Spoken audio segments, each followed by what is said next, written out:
8th पे commission को लेकर पूरे देश में चर्चा तेज हो चुकी है। कई लोग और समाचार पत्र कह रहे हैं कि सरकारी कर्मचारियों की सैलरी 4 से 5 गुनी हो जाएगी। लेकिन मुख्य सवाल ये है, क्या वास्तव में कर्मचारियों की जेब में इतना ज्यादा पैसा आएगा? अगर लाखों कर्मचारियों की सैलरी एक साथ बढ़ती है तो उसका असर भारत की अर्थव्यवस्था, महंगाई, प्राइवेट नौकरी और आम मजदूर तक कैसे पहुंचेगा? आज की इस वीडियो में हम आसान भाषा में समझेंगे 8th पे कमीशन क्या है, कब लागू हो सकता है, असली में इन हैंड सैलरी कितनी बढ़ेगी, इकोनॉमी पर मल्टीप्लायर इफेक्ट क्या होगा, कौन कौन से सेक्टर में बूम आएगा, प्राइवेट जॉब करने वाले और मजदूरी करने वालों की सैलरी कितनी बढ़ेगी, राज्य सरकार के कर्मचारियों पर क्या प्रभाव पड़ेगा, क्या राज्य सरकार के कर्मचारियों की भी सैलरी बढ़ेगी और क्या इससे महंगाई बढ़ सकती है। भारत सरकार लगभग हर 10 साल में एक पे कमीशन बनाती है। इसका काम होता है सेंट्रल गवर्नमेंट एम्प्लॉयज की सैलरी को रिवाइज करना, पेंशन बढ़ाना, अलाउंसेस को रिवाइज करना। 7th पे कमीशन 2016 में लागू हुआ था और अब 8th पे कमीशन को 2026 से लागू किए जाने की तैयारी चल रही है। इसका फायदा 50 लाख सेंट्रल एम्प्लॉयज और 60 लाख पेंशनर्स को मिल सकता है। सबसे बड़ा सवाल, सैलरी कितनी बढ़ेगी? अगर सोशल मीडिया पे कोई लोग बोल रहे हैं कि सैलरी 4 गुना हो जाएगी, 5 गुना हो जाएगी, न्यूज़पेपर इस तरह के खबरें छाप रहे हैं कि सैलरी 4 गुना से 5 गुना बढ़ सकती है, लेकिन वास्तविकता थोड़ी अलग है। क्यों है, चलिए जानते हैं। क्योंकि अभी सैलरी का एक मुख्य पार्ट है डियरनेस अलाउंस यानी डीए, जिसे महंगाई भत्ता भी बोला जाता है। वो पहले से सैलरी का हिस्सा है, लेकिन जब नया पे कमीशन लागू होता है तो डीए मर्ज हो जाता है बेसिक पे में। इंक्रीमेंट बेसिक पे मिलता है, ग्रॉस सैलरी पे नहीं। चलिए उदाहरण से समझते हैं। ये एक कर्मचारी का सैलरी स्लिप है जिसकी बेसिक पे है 49,000, इसे डीए मिल रहा है 18,620 रुपया और एचआरए है 27%, लगभग 13,230 रुपया। ट्रांसपोर्ट अलाउंस जो कि फिक्स्ड रहता है लगभग 5,000 रुपया। और अभी अगर सबको एक साथ जोड़ दिया जाए तो इसकी कुल सैलरी बनती है लगभग 86,000 रुपया। अगर 8th पे कमीशन के बाद बेसिक सैलरी जैसा कि संभावना है 2 गुना बढ़ेगी तो नई सैलरी कितनी हो जाएगी? बेसिक पे हो जाएगी 98,000 रुपया। डीए चूंकि मर्ज कर चुका होगा तो नया डीए 0 रुपया होगा। एचआरए भी उसी अनुपात में लगभग 16,000 रुपया होगा और टीपीटी या ट्रांसपोर्ट अलाउंस जो लगभग फिक्स होता है उसे 6,000 मान लेते हैं तो नया सैलरी हो जाएगा लगभग 1,20,000 रुपया। तो असली फायदा होगा उसे लगभग 35,000 रुपये का, यानी वास्तविक इंक्रीज लगभग 40% के आसपास बैठता है। इसलिए हेडलाइंस में जो 400% इंक्रीज दिखता है वो एक्चुअल इन हैंड ग्रोथ नहीं होता। इस बार ऐसी भी चर्चा है कि अलग अलग लेवल के लिए अलग अलग इंक्रीमेंट मिल सकता है। अगर ये बात सच में होती है तो कई वरिष्ठ कर्मचारियों की संख्या वास्तविकता में 2 गुना से 4 गुना तक बढ़ सकती है। इकोनॉमी पर क्या असर होगा? अब सबसे महत्वपूर्ण हिस्सा, जब लाखों कर्मचारियों की सैलरी बढ़ती है तो वो पैसा बैंक में तो पड़ा नहीं रहता, लोग खर्च करना शुरू करते हैं। सबसे पहला इफेक्ट देखने को मिलेगा आपको घरों पे।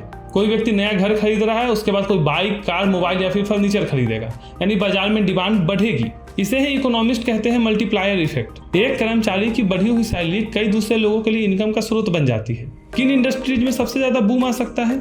Real estate. शुरुआती दौर में सबसे बड़ा फायदा हाउसिंग सेक्टर को मिल सकता है। लोग नया घर खरीदेंगे, होम लोन लेंगे, घर रिनोवेट करवाएंगे, जिससे सीमेंट, स्टील, टाइल्स, पेंट और फर्नीचर इंडस्ट्री में बहुत तेजी से डिमांड बढ़ सकता है। ऑटोमोबाइल सेक्टर, कार, बाइक और ईवी की डिमांड तेजी से बढ़ सकती है, यानी अब ईवी इंफ्रास्ट्रक्चर भारत में तेजी से डेवलप हो सकता है क्योंकि ज्यादा लोग अब ईवी की तरफ शिफ्ट हो रहे हैं। उनकी सैलरी बढ़ेगी तो बढ़े हुए सैलरी से वो लोन लेके ईवी की तरफ शिफ्ट होंगे, ऐसा बहुत ज्यादा संभावना है। कंज्यूमर इलेक्ट्रॉनिक्स, अब एसी सरकारी कर्मचारियों के घरों में आम बात हो जाएगी।